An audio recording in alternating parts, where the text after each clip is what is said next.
Hey guys, John Polemy here, Actionable Intelligence. We continue with our interview series of interesting and eclectic personalities. And today I would like to introduce Francis Menton, who writes a blog or a website called the Manhattan Contrarian.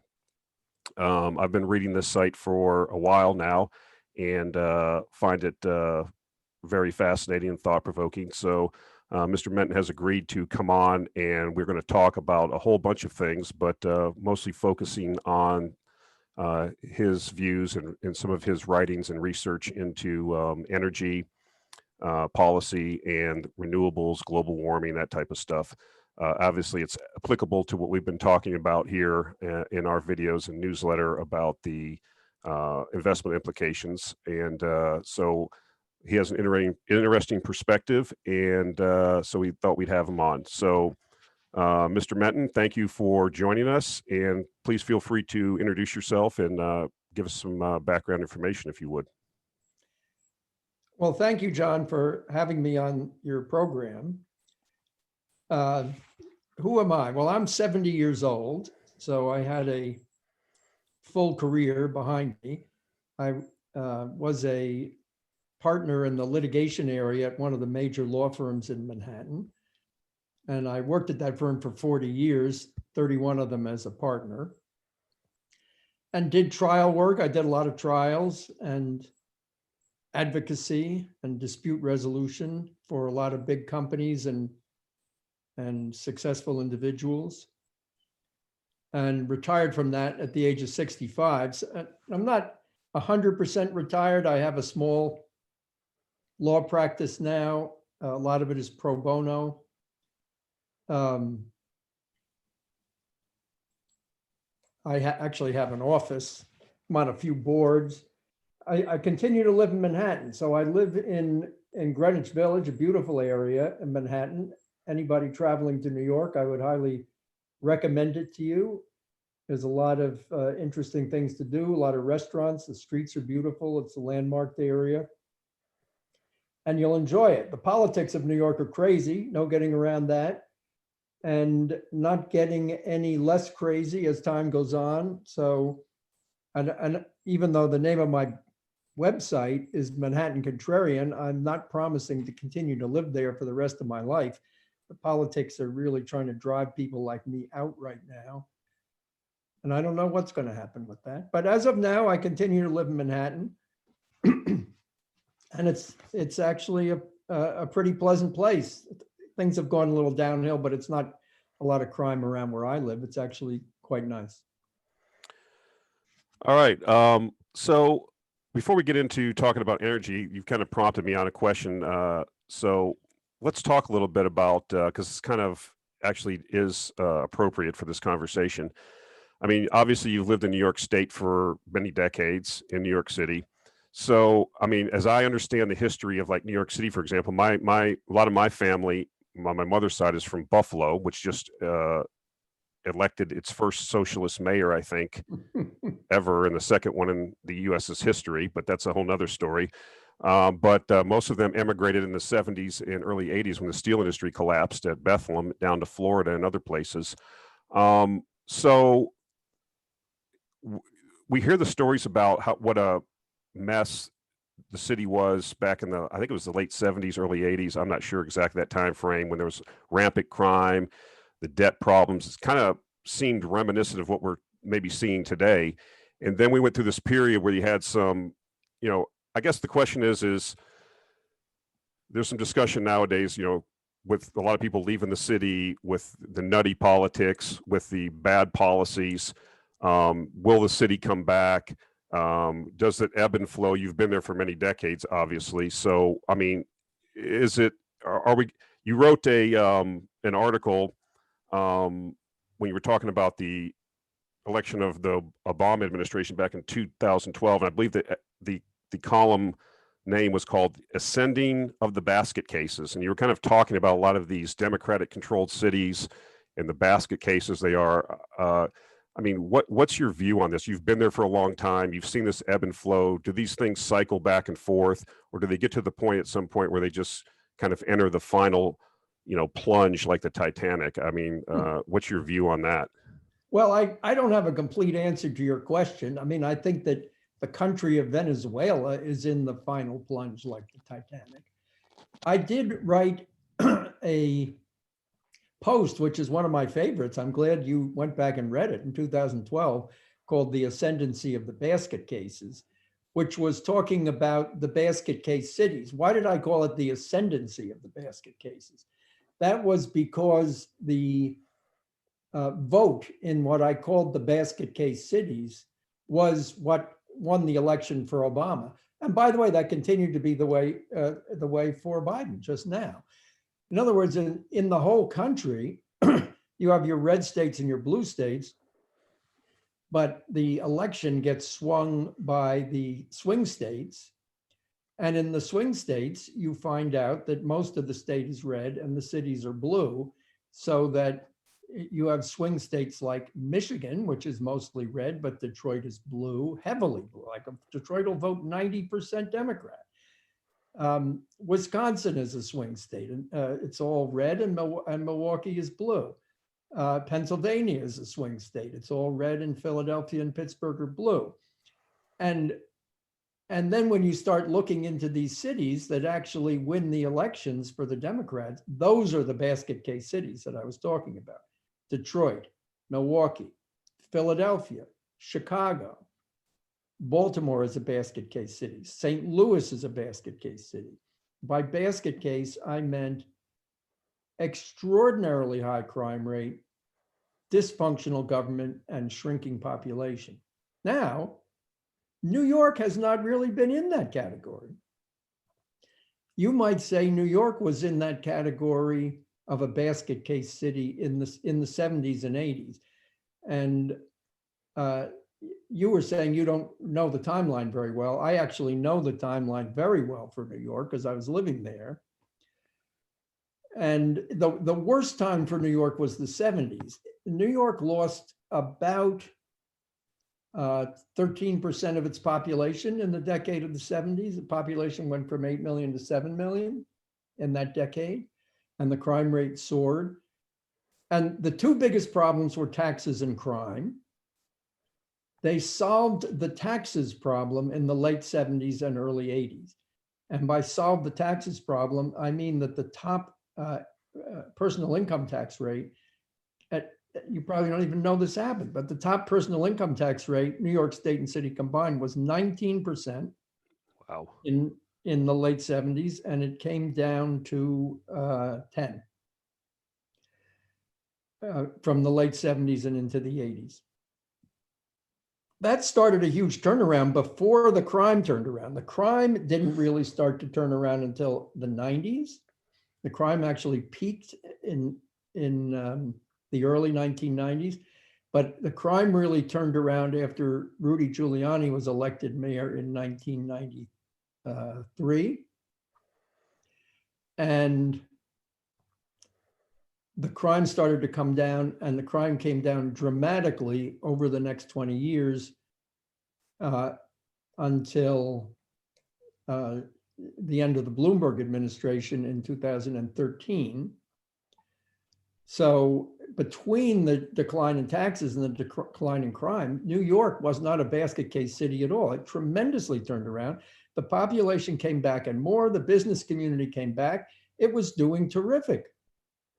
And then Bill de Blasio was elected in 2013, and he's been doing everything he can ever since to ruin it. So there we are. That's the history of New York. But I would not put New York in the category of a basket case city. And to give you an example, the murder rate in New York in the early 90s was in the range of 25 per 100,000. It came all the way down to 4 per 100,000.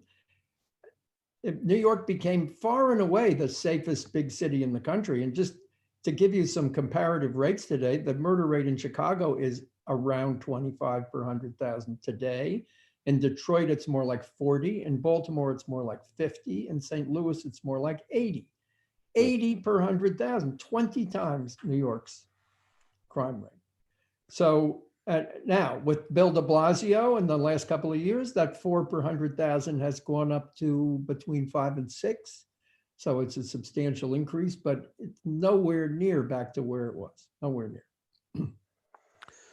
So that's very interesting. One of the things that being a student of, and I think you have mentioned this on your site, so we probably share some of the same historical figures that we've read and maybe subscribe to some of their views, Milton Friedman, some of these people. But I mean, one of my tenets or one of my views, or it's not even a view, it's demonstrably true. It seems to that capital, both monetary and human, will flow to where it's treated the best. And I think this recent pandemic has accelerated that to a certain extent, where we're now seeing capital. I mean, I think I even read where private wealth arm of Goldman or some of these larger firms were contemplating or were in the process of like moving to Florida, West Palm Beach. I know a lot of wealthy people split their time. I grew up in Southern Florida, so we had exposure to people that would spend half their time in Florida, half their time in New York or something like that to try to minimize their tax burden. But now we're seeing more of this exodus. I think I read an article in the Wall Street Journal talking about they actually are showing the declines in population where a lot of these states are even losing the congressional seats or going to lose congressional seats. And these policies that continue to be pursued, I kind of want to this kind of is a good time to bring up something that I think would help this discussion. You wrote in your about section, I just want to read this quote, and then you can, I think maybe this will help in this discussion. You talk about these places suffer from a stifling political and ideological orthodoxy. The central tenet of that orthodoxy is that all personal problems of the people in society can be solved by government taxing and spending. The obvious corollary is that since all problems can be solved by taxing and spending, therefore they must be solved by taxing and spending. And anyone who stands in the way of this solution is immoral. And I think that's what we're seeing, in real time. We have for a while, but it seems to be accelerating now with people migrating out of these places or people that can. You just talked about the combined. At one time, the combined. I remember my first job actually was when I was in the LIU. I worked. I had a cousin that worked at Bethlehem, and they were tearing down a blast furnace. He was complaining about the same thing. This was in the early '80s. I mean, state of New York tax, city of Lackawanna tax. All just get the heck out of here. So. I mean, kind of expand on that. I mean, is that the real view of these politicians? This is what I can't figure out. Maybe you can help me. And I'm kind of being long-winded here. Yes. Do these people believe this stuff, or is it just a grift, or is it a combination of people? Is it a religious experience? I'm not getting why these policies continue to be pursued when they're demonstrably don't work. Please go ahead.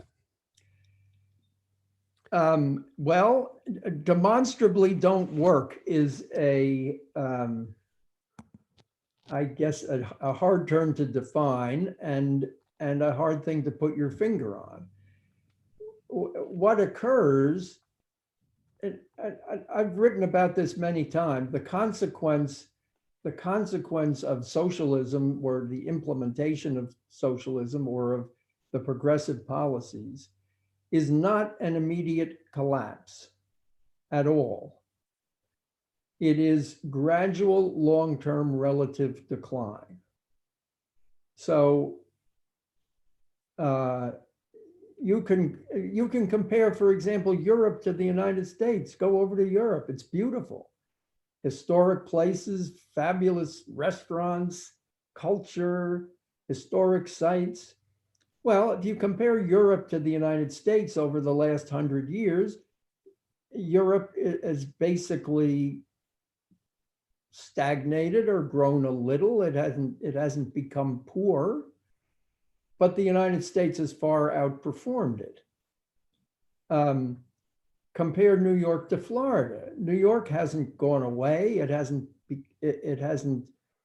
right? Its big cultural institutions are still there. It has a fabulous Manhattan wealthy business community. But relative to Florida and Texas, it has declined. So you go back to the 1970s, the population of Florida was 12 or 14 million or something like that. And New York was almost 20. New York's population has barely, the state has barely changed at all in 40, 50 years. And Florida has almost doubled. So it's not that New York is like going away. It's that it's in a state of gradual relative decline compared to places that are more open to freedom, that have lower taxes, that have less regulation, and that don't try to solve all human problems by a profusion of government programs. So that's my comment on it. Now, suppose you are the progressive politician. You come in, now you can get your hands on all this taxpayer loot, and you can pass it out to all your friends to run programs. So if you're Bill de Blasio, you can give $1 billion a year to your wife to run some kind of a mental health program that doesn't accomplish anything whatsoever, but she hires all kinds of people who think they're helping somehow. Or you can have a school system that spends $30,000 a year per pupil instead of 15, like everybody else, and achieves worse educational results. Well, you give a lot of money to your friends in the teachers union, and they love you, and you get all kinds of accolades, and you don't even notice the decline that's going on. Manhattan looks the same. In fact, if you look at Manhattan, it seems to be improving. There are new buildings going up. There are new restaurants opening. Manhattan actually seems to be improving. It's just that relative to places like Florida and Texas, it's in a state of long-term decline. So basically, I mean, I'm trying to look at it from the average person, perspective of, say you have children in a school system that's failing, and I mean, you see stories here and there. You don't see enough because I think the media kind of slants its views. That's a whole nother subject, but parents have to be concerned about their children. They know that the schools aren't necessarily performing, and people understand, I think at least most people, that education has always been, and I guess continues to be, one of the best paths to improving your standard of living long term. And just talking about schools, we understand how powerful the teachers unions are, and it's not a meritocracy necessarily in a union. The work rules, and can't fire people and all these things. And you just bring up a subject like school choice. Why can't even something like that, or maybe it is and we just don't know about it, how come something like that can't get even among the electorate? Even if you're a progressive, are the politics in the unions, in the whole bureaucracy, it's just so powerful that even I don't see why you couldn't convince the majority of the mothers in these places that these schools are underperforming, and your ticket out of this is an education or to a better life, and yet people continue to still vote for these failing policies. I guess that's one of. I'm not asking you to be a psychiatrist or a psychologist. I'm just curious. How it's just generation after generation. It's like, wake up. No. You're not in New York, and there's a far more complicated story here than you seem to be aware of, and I'd be happy to fill you in on some or much of it. Why don't we talk about the school system and school choice? And this also plays into why the progressive policies don't lead to an immediate collapse, but rather to a gradual long-term relative decline. The New York City public schools have been failing forever, but Giuliani and to a greater extent Mike Bloomberg as mayor did some real work to address that. Now, I'll talk about a few things that they did to address it. Bloomberg did more than Giuliani. Several things. One was charter schools. So Bloomberg was actually an advocate of charter schools, and that's competition for the teachers union. And he overcame a lot of political opposition and got charter schools going in New York City. And today, the charter schools are up to close to 10% of the New York City public school population. Maybe it's 8%, something 7 to 10%. But the teachers unions never give up and they fight tooth and nail. So they got some kind of a cap put on the number of charter schools that could be opened. And then they were up against the cap. And then of course, Bloomberg left office, and then we get de Blasio, and de Blasio is not a friend of the charter schools. And he continually throws obstacles in their path. But charter schools have made substantial inroads. Right now they're stalled, but they may very well come back. So I wouldn't give up on them. But that's one thing that there was some pushback on. Another thing, and the reason the New York City public schools are famous for spending close to $30,000 a year to educate a student. The nationwide average is less than 15.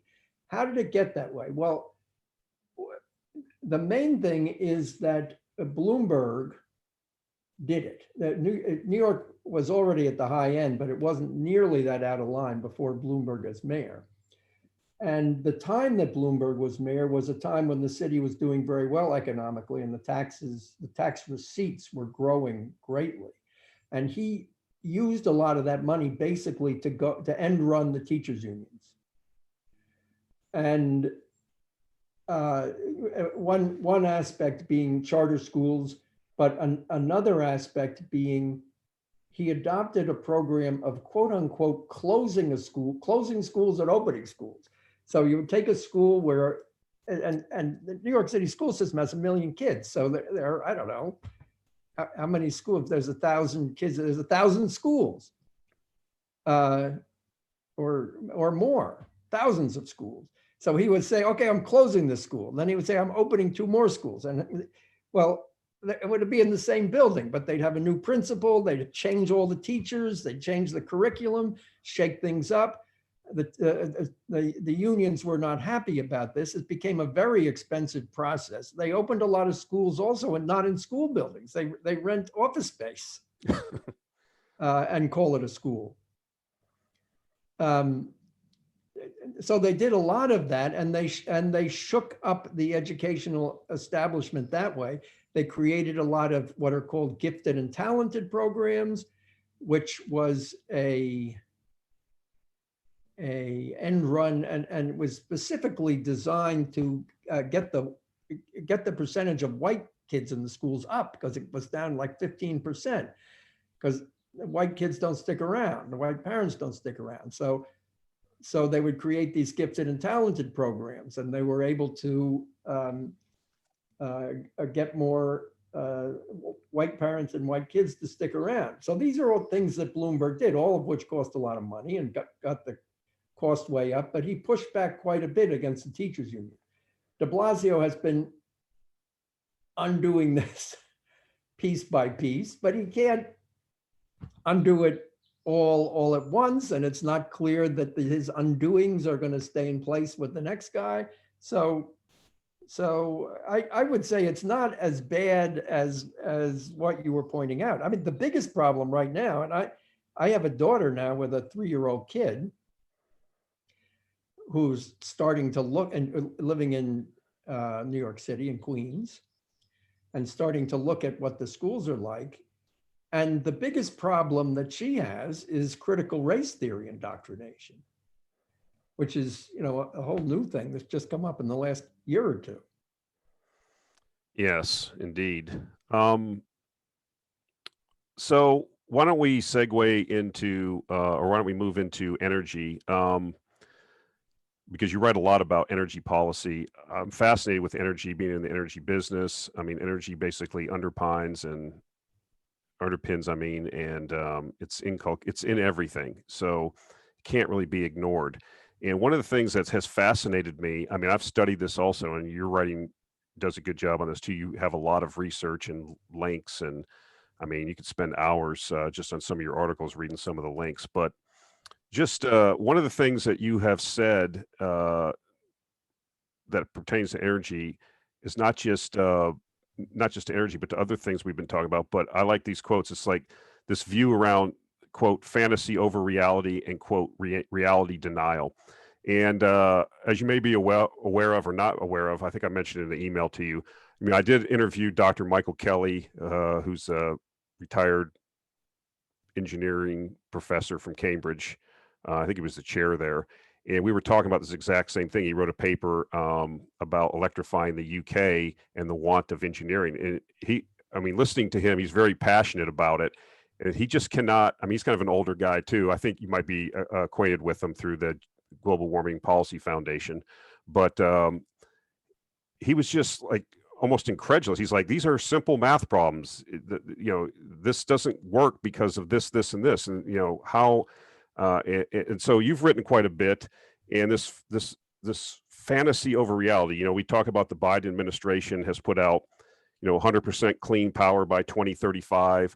All of the masters of the universe are talking about zero carbon by 2050. I don't even know what these things mean. I mean, you're an attorney, so you know words matter and how you define words. They never define what these things really mean. It's very opaque.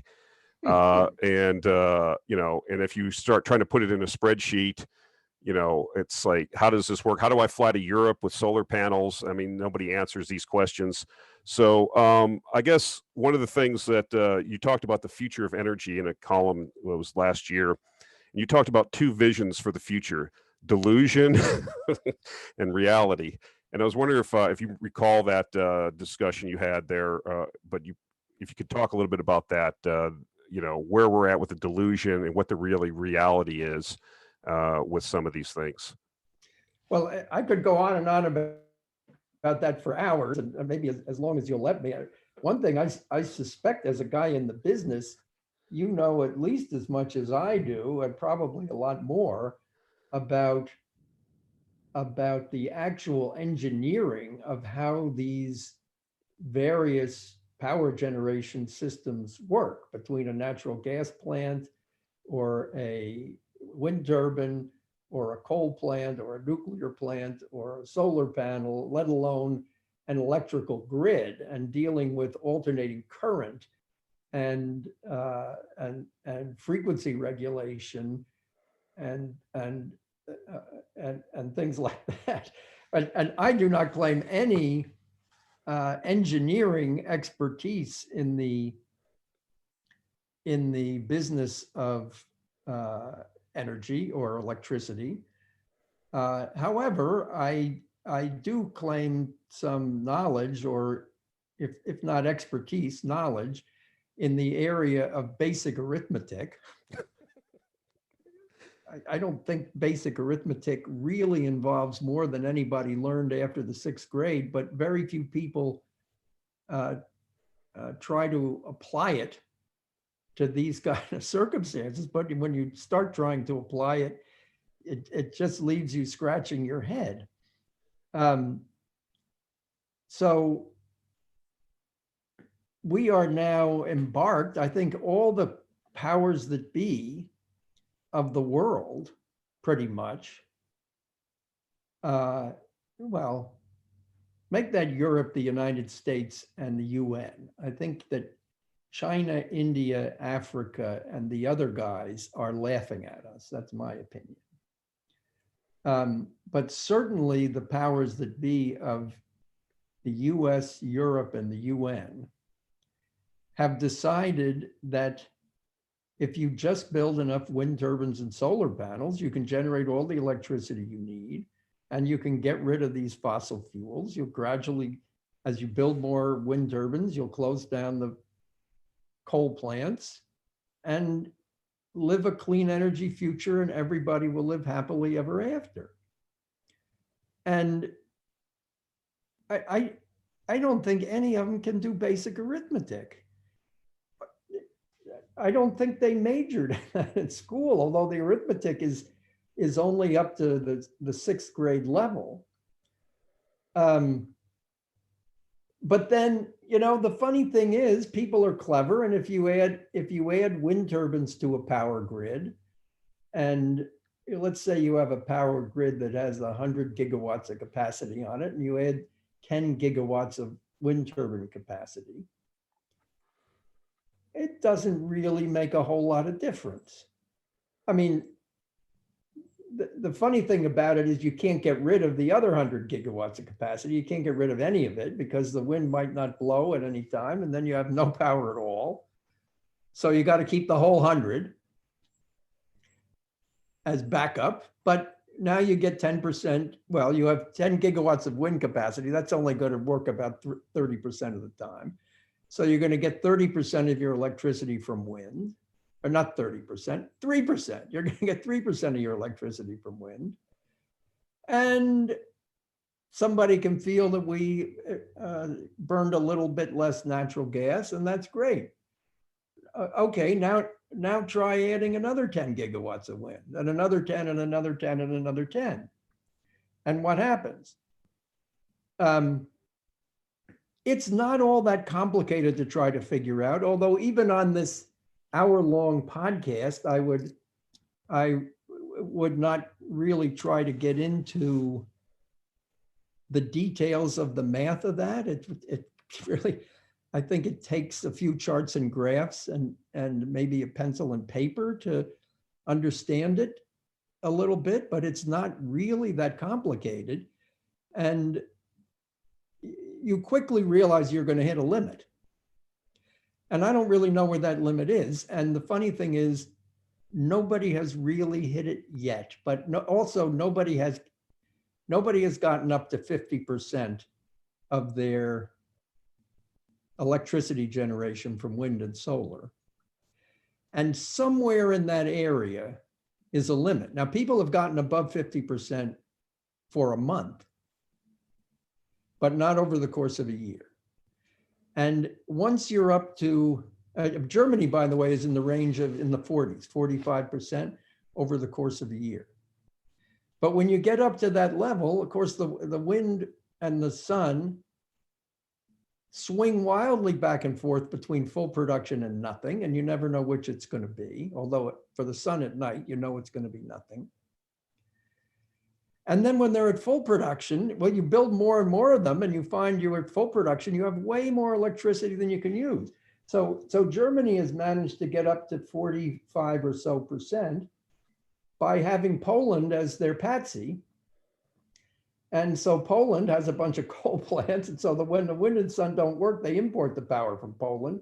And when the wind and sun do work, they send the excess power over to Poland, except the spot market price goes negative and they have to pay Poland to take it, which is ridiculous. And nobody pays much attention to this. Well, they've gotten up to 45%. And how do they think they're going to get to 70%? Building more wind and sun? They're going to hit the limit. And I think we're starting to see that. You mentioned the energy transition in Germany, and you're right. I mean, we've talked about that many times, the engineering and the math on this podcast, on my previous, so most of the listeners are aware of this. I guess what I'm trying to get at is, just from the, political and the thought process, you wrote an article, I don't remember the title of it, but it was kind of optimistic. I mean, I talked to, there's a guy that was one of my first interviewees. He's worked in the nuclear industry for like 50 years. And we talked about this. And what I can't get behind is if these people actually believe that CO2 is going to wreck the earth in 10 years, and I think this is all hyperbole and trying to move the Overton window. I get all that. I get politics. But it's dangerous also because you're putting policies into effect that are not going to work. They're detrimental to the grid. They're detrimental to our economic prosperity. They're detrimental to life itself. People in Texas died And what people don't understand is like, well, Texas, they don't know what they're doing. No, ERCOT knows what they're doing. I've ran power plants in ERCOT. I have to submit every year by November 1st, my winterization plan for my plant. I've never for fossil fueled plants and renewable plants. And we have things in place. But as I showed in one video, if I'm up north, a gas turbine combined cycle plant is built inside of a building because it gets 40 below zero in Minnesota. You don't do that here because the weather, I mean, it does not necessitate that. And if you get, like we had, I live in South Texas, virtually on the border with Mexico, and it was 15 degrees here for 2 days straight, and the power was out, and people's lives were affected. People died here, children died. And this is what concerns me. What also concerns me is, and you've written about this and you comment, I think you mentioned it earlier, the people that we're competing with in a geopolitical sense are not participating in this. Europe is in terminal decline. As we talked about, it's a kind of an adult Disneyland. And I heard one wag say that, he expects in the future Europeans to be houseboys and chambermaids for the Chinese. But the Chinese are not going along with this. India, as you well know, I think you mentioned in an article, and I've said this before, the Minister of Energy in India said, we're going to develop our country. We have the right to develop. We have the right to use fossil fuels. I'm paraphrasing. Maybe you have. Yeah, no, I think the exact quote is everyone has the right to develop. Exactly. So what I don't get is, and maybe you can just shed some light on this, and this is what I don't really talk about, and I'm just going based on your experience. That's why, it's hard to, like you said, draw all this out in a. That's why I encourage people to read your articles, because I think you do this well. You talk about some of the other, what I call intangibles, the political things that are going on. Some of the, because you're an attorney, you have some experience with this. It's like, what are we really trying to accomplish here? If you're really serious about CO2, we should go on a crash course of building 100 nuclear plants. That's what we should be doing. We're not doing that. This isn't going to work. People can listen to that discussion with Dr. Kelly I had. He uses the analogy of a cheetah chasing a rabbit. If the cheetah is expending more energy than he's getting from consuming the rabbit, then it's not going to work out for him long term. So that's exactly right. What do you see, or is it going to be so? I think you touched on it earlier, and I'm talking too much, but I'm going to let you say what you want to say. Is it that slow decline? If I stand outside a Wegmans or, Kroger and ask 100 housewives, are you for clean energy? They're going to have their little kids there and rub their hair. Of course, clean energy, my children. Well, if it's going to triple your electrical costs, are you for it then? And we see that that's not the case. So, I guess I threw a lot at you, but, feel free to comment on some of those intangibles, not necessarily the engineering, but some of that other stuff. Well, as I mentioned to you, I have a law practice now, and much of it is pro bono. And much of the pro bono is representing people who are, I guess you'd call them climate skeptics, energy realists, in various lawsuits, most of them involving the government, or petitioning the government or whatever to not do stupid things in the climate and energy area.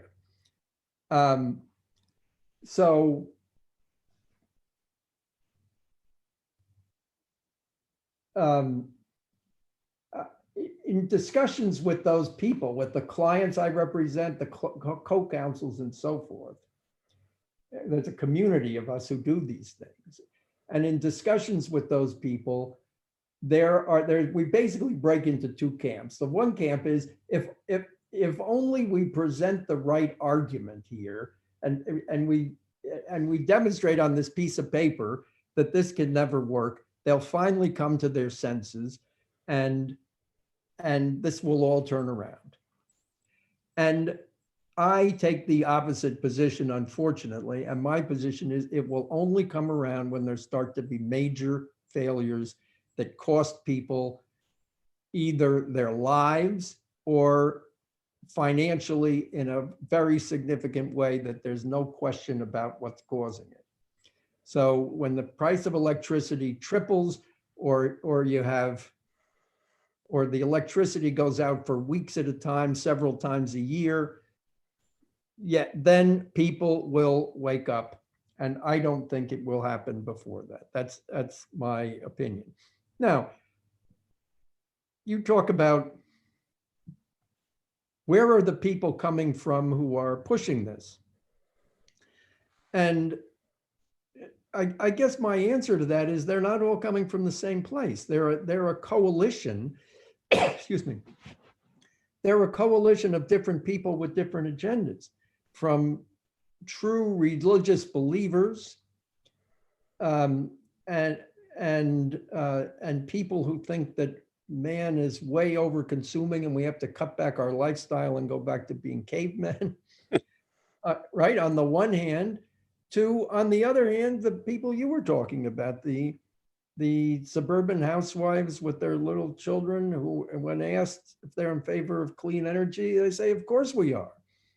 And but they're in a uncomfortable alliance that really depends upon those nice suburban housewives, sometimes referred to as the useful idiots, remaining low information. And people are low information. People are very resistant to learning, particularly to learning things they don't have to know. People will learn what they need to put the next meal on their table, but they don't learn the things they don't have to know. It's like, would you learn to speak Russian? You don't have to know. That's a huge project. Who would do it? So if you're going to be assigned to work in Russia for the next 10 years, you're going to learn Russian. Otherwise, no. And it's the same thing. Who's going to learn about the engineering of the power grid? Until it starts to fail, then people will start to learn something about it. No, I think you're exactly right, and I appreciate that perspective. I didn't realize you were, that's interesting that you take the tack that I probably take also.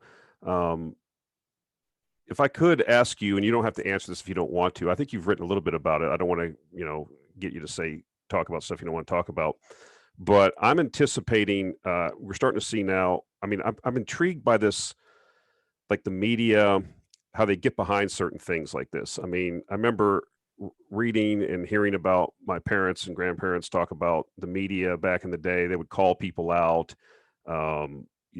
famous newspaper guys. You read about Watergate and all this stuff. And I mean, I was a little bit too young to know about all that stuff, but it's like they've kind of abdicated their role a little bit, where they've become an advocacy group versus trying to be, these would be like excellent columns. It's like, if we really want to lower CO2, then we can, we should follow the prescription that France did. Not only that, it can be a STEM project. I've said, 10 and 10 or 20 and 10, where I say, build 10 or 20,000 megawatt, nuclear plants in the United States, and the STEM jobs, the high paying construction jobs. Because, when you build a solar farm, 1,000 megawatt solar farm, you're going to employ 500 or 600 guys for a year. Low skilled, semi-skilled people. That's not high skilled work. It's plug and play. They leave, and then you have 5 or 6 guys there that replace fuses and make sure that the panels stay dust free. It's not high tech. It's not high paid. It's not, not only that, you find out that the entire supply chain of, like, for solar panels is dominated by the Chinese. We don't even manufacture anything here. So the whole thing makes no sense to soup to nuts. And you'd think that, this would be a 60 minutes expose, a series in some newspaper, saying, okay, well, even if you subscribe to the belief that this trace molecule in the atmosphere is going to render us, into Mercury or Venus, okay, that's your view, then there's a way to approach it. Instead, we're doing the exact opposite of what we should do if that's what you actually believe. And so I think you hit the nail on the head, this loose coalition of people that necessarily probably wouldn't even talk to each other if they, were forced to, or sit down for a meal together. But yet they on this one thing, and then you throw in the low information. It's kind of disturbing to me, because it's so serious in my mind that it's almost like we're committing ritual economic seppuku, and we will not be able to catch up if we fall too far behind. That's my view, and I think you're right. Eventually, the 2x4 hits you upside the head where you cannot deny reality anymore. No more cognitive dissonance because you don't have refrigeration or air conditioning or heat and you're suffering. But at some point, do you get so far behind that the Chinese, I mean, they just lie. I mean, it's been my experience. They just lie. I've worked with Chinese companies. I can go on for hours. Yes, we're going to have these climate goals. And then, you know, in the midst of building 400, 200, 300 gigawatts of coal-fired capacity. So, well, they're laughing at us there, but I want to, first of all, I want to give you a little encouragement on the China front, but then I want to address the media issue. please. On the China front, it's not just China, but particularly China. There's a lot of seeming inferiority complex toward China going on right now. I would say don't underestimate their incompetence. That the United States has a tremendous strength that has nothing to do with the people actually running our government, and that is that the country is not run by the government. The government is trying to undo that, but even as of now, the country is run by the people and a private economy that is substantially outside the control of the government. Not so in China. So in China, the economy is almost entirely under the control of the government, particularly any of the important parts of the economy. That is a huge weakness compared to us, a huge weakness.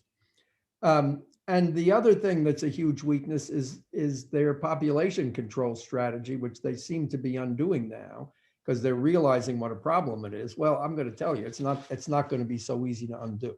And they have a way, way below replacement birth rate. And that is a very slow moving process, just like the gradual relative decline of socialism.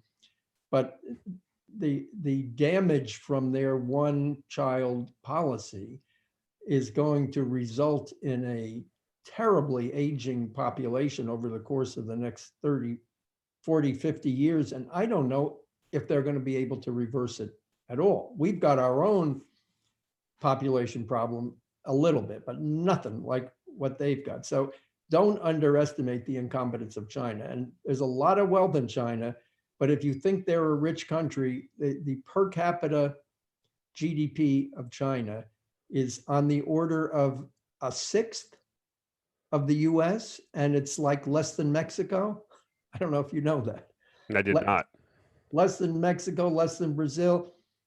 There's a lot of wealth, particularly along the coast. There's a lot of poverty in China, which is well hidden away. So they have a long, long way to go. Now, they report the Chinese GDP, ours is like 21 trillion a year. Theirs is like 12. Seems like they're rapidly catching up to us, and they are. They're going to pass us. There's no question about that. They're going to pass us. But they have 4 times as many people. So yes, if their GDP is 12 trillion compared to our 21, they have 4 times as many people. So their per capita GDP is like a sixth, like Mexico. So, so that's my encouraging news for you on the front of China. On the question of the media, yeah, I had the privilege, if you want to call it that, and I think in those days it was a privilege, of going to a very fancy Ivy League schools and hanging out with a lot of very intelligent people. So I met a lot of smart people in my youth, and many of them are still my friends, but there were a lot of other smart people there who didn't become my friends. But one of the biggest lesson I took away from that is that the smartest people really aren't all that smart. And there are unbelievable numbers of very, very smart people, by which I mean the people who got the very highest scores on the SATs, the very highest scores on the IQs, valedictorian at their high school, top student at Yale, and has completely fallen hook, line, and sinker for Marxism. The majority of them. How could this be? I don't know. I can't explain it to you. I'm going to tell you that the smartest people aren't very smart. That's all I can tell you. Is it do you find, I mean, this is really interesting to me because this is, I really, I mean, this maybe doesn't apply to investing or anything, but it does kind of because psychology and human nature, you know, one of the things, I think it was, somebody said that, I read a lot of biographies. Who was it that said this? Oh, it was the Bond King from PIMCO. I forget his name. He said that there's billions of dollars of wealth in history books. Bill Gross? Yes. And what he, I think what, you know, I, I didn't really have a view on Marxism. I'm actually married to somebody that's from the former Soviet Union, so I actually have to learn Russian. But just to, that was a good joke. I appreciated that, but you didn't know that, but it's funny. But and it's not an easy language to learn, by the way. But anyways, I mean, a book that changed my life. Two things that really changed my view on it. You know, we have this. You throw up a swastika, or you bring any uh, visual of Adolf Hitler and people just cringe. It's almost like it's like in which they should, the epitome of evil, if you would. That's what we're taught. But then you look at what happened in the Soviet Union, forced collectivization of the Ukraine, the Holodomors. I mean, me and my wife have been to the Holodomor Museum in Kiev. We've seen the names of her family members that perished during the Holodomor. So it hits home to you. You read the Black Book of Communism, written by some former French communists, where they catalog the crimes of these people in Russia, China, various countries in Africa, Central America, South, everywhere it's been tried. You watched the movie, The Killing Fields, of what was going on in Cambodia. And you see people walking around with a Che Guevara t-shirt on. If I walked around with a shirt on with Adolf Hitler, I'd probably be beaten to a pulp. I'll be ostracized from society, as I should be. And somehow Che how Guevara is cool. yeah, how do we get to that point? That's what I don't cannot understand. explain it. I cannot explain it. And I'm telling you, you go to an Ivy League campus today, and it is, and these are the students with the best SAT scores and the best high school grades. They are the creme de la creme of our country in terms of measured intelligence, and the majority of them have fallen for socialism. It is such an alluring, temptation that if only we can put, it goes back to Plato and the Philosopher Kings. If only we can put smart people like me in charge, and I see all this unfairness, and I see all this money over here and all this poverty over there. And if just they put the smart people like me in charge, I can just move that money from this guy to that guy and fix everything. It couldn't be simpler. And it's a moral imperative. We've got to do it. And they all fall for it. Not all, but the majority of the quote unquote smartest people fall for that. So this is what concerns me. And I'm not saying this would happen in the US, but, you know, go back to that quote that I quoted you earlier, where we say that, you know, anyone that stands in the way of these solutions is immoral. Well, if you can designate someone as immoral and a not nice person, or they don't want to go along with this because they're evil, well, then that opens up a whole Pandora's box, or of, you know, well, I don't have to treat you as a human because you don't deserve to, because you're intrinsically evil, because you don't believe in transferring wealth from wealth. You see where I'm going with this? I mean, Yes, it's a absolutely. logical, and that's what they've done. Absolutely. Well, critical race theory is the latest branch of this. Well, I didn't want to get into this, but I will, because I find this is fascinating, this conversation. I'm having a good time. So we're up on the hour. If you want to go a couple more minutes, I would appreciate it. But let's get into that a little bit, because you've written about that. I didn't want to go there because it was investing, but this is actually important in my view. But what's the real deal with this? What are they really trying to sell here? And what are they trying to accomplish with this? Because I haven't done a lot of research, but I know you've written about it and you've talked about it. Maybe you can give us a quick synopsis. Well, I have written about it. I mean, again, when you say what are they trying to do, I would come back with the same thing on the climate movement, which is that they are not one person, but a very large group of different people with different agendas and different goals. So I would say a lot of them, in my view, are grifters, right? They're just trying to make a buck off it. Yeah. uh, there's a lot of people who I don't understand why are guilty over their success and their wealth. They are plagued with guilt for nothing they've ever done, and they're looking for atonement for their sins. That's another uh, group of them. And there's another group is looking for political power. So it's like a lot of other things that gain political traction. It's a coalition of different people uh, with uh, with different goals, but I think the political power aspect of it is the one that's most important for those of us who don't share the goals, because we don't want them to be seizing political power and imposing their beliefs and their restrictions on all the rest of us. Yes, I mean, you're starting to see the pushback at a lot of these as it's trying to filter down into the hinterlands from the masters of the universe at these universities and these larger East Coast and West Coast places where all the apparatchiks are. But you saw it even this weekend. Parents were so incensed in Virginia at a school board meeting. I mean, the school board had to run out the back and put the sheriff out there to, you know, uh, close the meeting down, and people were arrested. They were so incredulous, and it seems to me it's so ridiculous. I mean, to sit there. I mean, this is the problem I have. I mean, I cannot find, and I don't want to be. I'm not pessimistic by nature, and you seem to be very optimistic. You're in the belly of the beast. You've been there for many decades, and everything you've said to this point is you always seem to be able to, find some optimism. But this has really the potential to, to take one group of people and blame them for everybody else's ills is going to create. I listened to another professor. I forget his name. He was an African American professor, and he said this is very dangerous for small sect. He goes, you know, whites in the country do not think of themselves as a monolithic racial group. They just don't. They think of themselves as individuals. If somebody does something crazy, that's a white person. We don't rally around them, even if it's crazy. We say that person should be punished because what they did. And he said something he's worried about. As we have more immigration, we have more diversity in the country. Whites will eventually lose their majority status, but they'll still be a majority minority.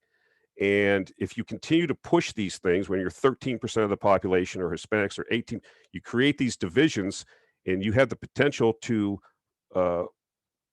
cause whites to circle the wagons, if you will. I'm paraphrasing. And then you can really get into some really nasty things. I mean, I'm not saying this is going to devolve into the Balkans, but John McWhorter, by the way. I'm sorry, go say that again. John McWhorter? I believe so, yes. And I just found that discussion fascinating. Now, he wasn't being fatalistic or anything, but he said, this would be a natural possible outcome, and it would not be good for anyone. But I mean, do you have any? I mean, it seems to me that this is just I am optimistic. Yeah, go ahead. I am optimistic, and what I think is this critical race theory has gotten to a point which clearly is too far and is waking up the sleeping masses, like those people in Virginia. How did they get a school board that's all of which is in the process of imposing critical race theory on the schools? And the answer is they have school board elections and nobody votes but the teachers. Exactly. Well, now they've woken up the parents, and so the school board has been elected, but they've been elected with no real democratic support, just everybody else is asleep. Well, now they're not asleep anymore. And I think it's not just that school board, but I think right now the Democratic Party nationwide is in a position where it can really be tarred with this critical race theory thing.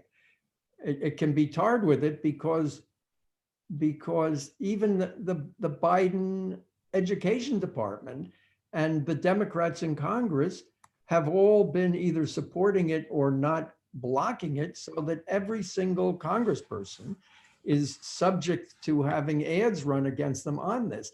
And now there's all kinds of critical race theory stuff out there. Training materials and videos and so forth with quotes that can't be stood up for.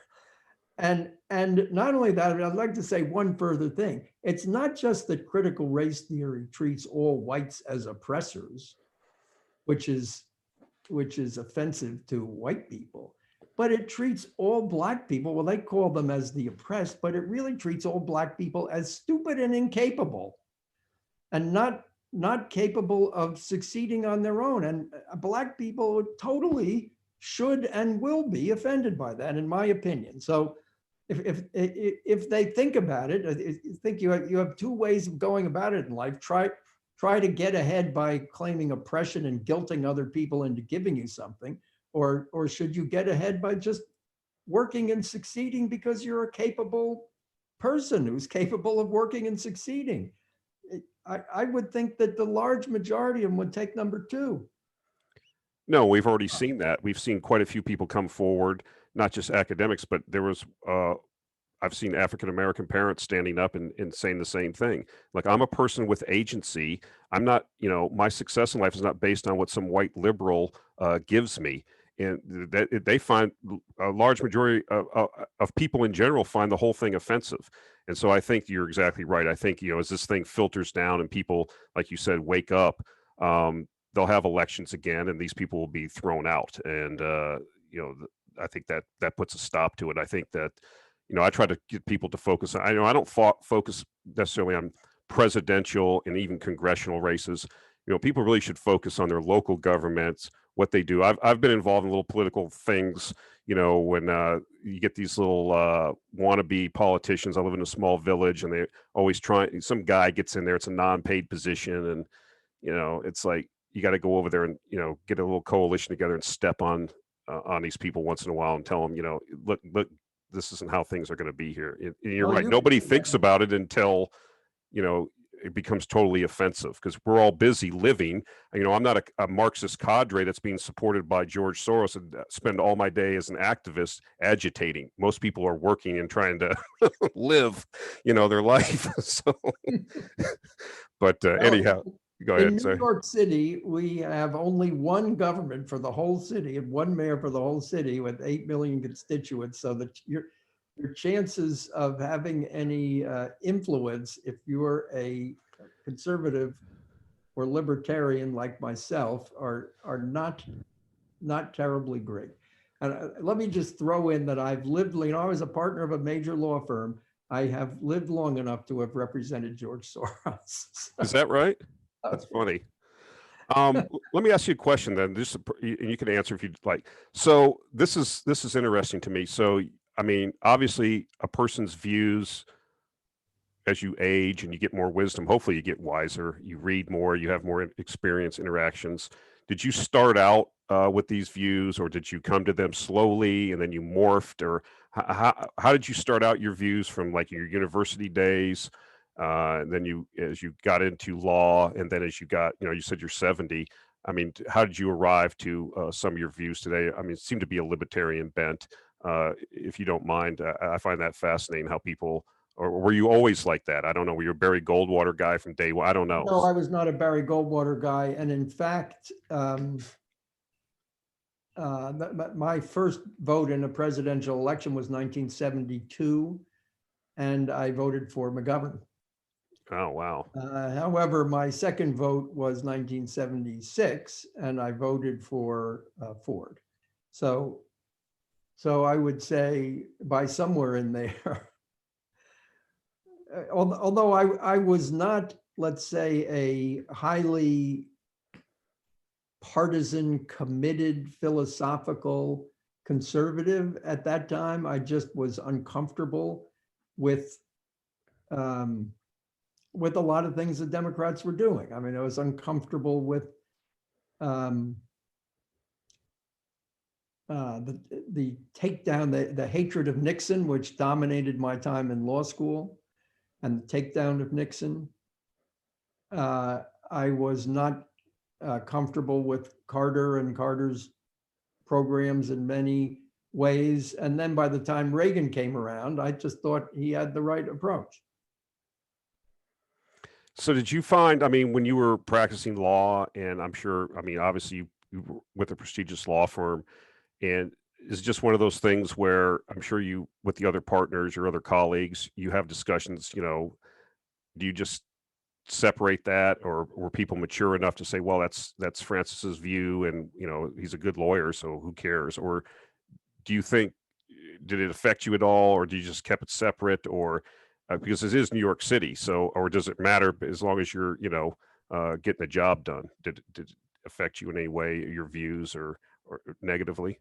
Basically, the law firm I was with was very non-political, business oriented in its outlook. And you should recognize that if this was a New York law firm, Washington is a political town and New York is a business town. Now, New York is also political in the sense of having its local politics and the politicians it sends off to Washington, but the legal community of New York is about the representation of companies and businesses and Wall Street and financial entities and financial transactions, which is not particularly political at all. I would also tell you that my firm had a wide variety of political views among the partners, but there were plenty of Republicans and conservatives, no shortage of that. During most of the time, well, I mean, I'll give you some specific history of it. The chairman of the firm from the time I became a partner until 1987 was a pretty famous lawyer around New York who was a Democrat. I thought he was becoming more and more conservative. And then after he left, he went to another firm. After he left our firm, he became the head of the Republican Jewish Coalition or something called that in New York. So he definitely converted to a Republican. The people who took over for him were Democrats, and they ran the place until about a little after 2000. But then the next crowd that came in were Republicans. But none of them wore their politics on their sleeves. Certainly not in the running of the law firm.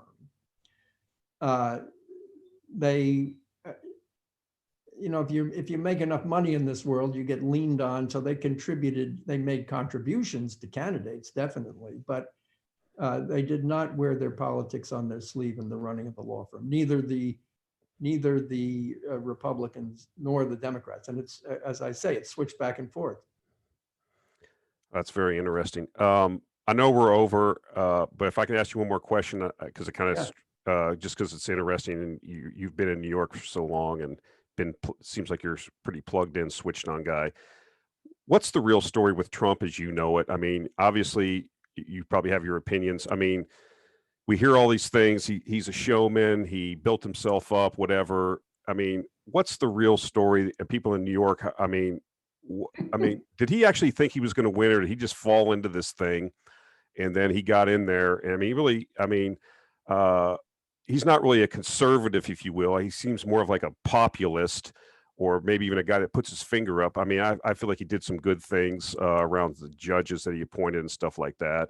And but I mean, draining the swamp, some of these things are hyperbole. You're not going to be able to, one person, and he really didn't have the staffing in the bench to really get in there and clean out some of these things. And I mean, what's the real story on Donald Trump? Is the guy a legitimate businessman? Is he I mean, it's obvious he's a showman. He's an entertainer. He had the show. How much of it is BS, and I mean, do you have any view on that? Did you have any interaction? I'm not saying direct interactions, but obviously if you're switched on in a law firm with a big law firm, you probably interactions. I mean, come on. I was a partner of a major law firm. Well, that's what I'm asking you. That's what I'm asking. He was a big client. Yeah. Okay. Well, I mean, can you say anything about that? Yeah. Okay. He was a big client for a period of time in the 90s and for a particular line of work, which was the financing of the casinos in Atlantic City, which was not a business that was ultimately successful for him. But I would say for close to a 10-year period, he was a big client of the firm. I never actually met him or interacted with him personally, but many of my partners did.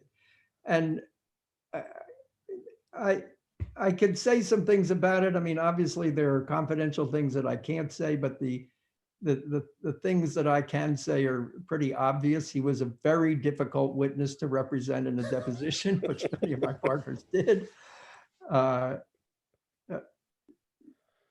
You try to give some guidance on how to approach this process right, and he was very, very difficult for that. He was a very difficult guy to collect a bill from, as you might imagine. But we never fired him as a client, and eventually that line of business went away because the casinos went away, and the financing, the particular financing structures they used for those casinos went away. And he moved on to other law firms. He had difficulty in getting good lawyers to work for him because he didn't trust them. He thought he knew the better way, and then he wasn't good at paying. So he definitely had some difficulties getting good lawyers to work for him. And even in his more recent events, you could see that he's had not the best lawyers representing him. Exactly. Yeah. He's a difficult client. But on the other hand, is he the real thing in terms of being a real businessman who built his thing up himself, and he was an entertainer who developed an audience? Yeah, he did that. I wouldn't take that away from him. You know, he's a very full of himself. He's a very narcissistic. I don't think he would even deny that. No, I don't think. Yeah, you're right. I just thought it was fascinating because I had the impression. I mean, you look at some of the interviews, like the guy, he loves being in front of that crowd. I'm not going to get into psychology of narcissistic supply and all that, but you can tell he loves that. He's going to have another rally. He's going to start having rallies. I think the first one's July 3rd. I mean, the guy's going to be almost 80 years old. He's talking about maybe running for president again. I mean, you are who you are. But I was just, it's just, I find it so curious because I think that when he came down that escalator, I don't think he in his mind, well, maybe he did. Maybe he's one of those guys that thinks if I do something, I can do it. I don't know, but it just seemed like he was surprised. Like, I actually won this thing. And I think it was a feat personally, because, I'm not saying I'm not the biggest fan, but I think he did some good things. But I mean, you got to give the guy some credit. The energy that he had, he just really, in a lot of cases, he outworked in those Republican primaries. He outworked in the presidential run. I mean, you got to give the guy some credit. Yeah, he outworked Hillary, but 10-1. So I think that says something. It kind of reminds me of what I was always told. You don't have to be the best or the brightest, but if you put in the time and you work harder and you got the heart, that many times will get you across the finish line. And I don't think he's a dummy. I think. Oh yeah, I think he's a very intelligent guy. And I come back to the smartest people aren't all that smart. I've said that. Yeah, that's many, many times. That's fascinating. All right, Mr. Menton, we've went over, this was really a great discussion. I kind of wanted to, focus on your articles around energy. We went all over the place. I thought it was kind of fun. It was really interesting, by the way. You're an interesting person with a interesting career. And I definitely appreciate you taking the time to talk. Like I said, it was a lot of fun for me too. So I hope you get a lot of views and a lot of listeners. If you would, tell people where they can follow you, because I think you're on Twitter. It doesn't seem to be updated that often, but your website, and people can sign up there and get email updates, if you would. Yes. The website is manhattancontrarian.com. All one word, no caps, no dots or anything like that. manhattancontrarian.com. And if you go there is a box right at the right-hand top right of the opening page that says subscribe. You put in your email address, you click subscribe, and you will get an email every time I put up a new post. And I definitely recommend that. To be 3 times a week, about 3 times a week.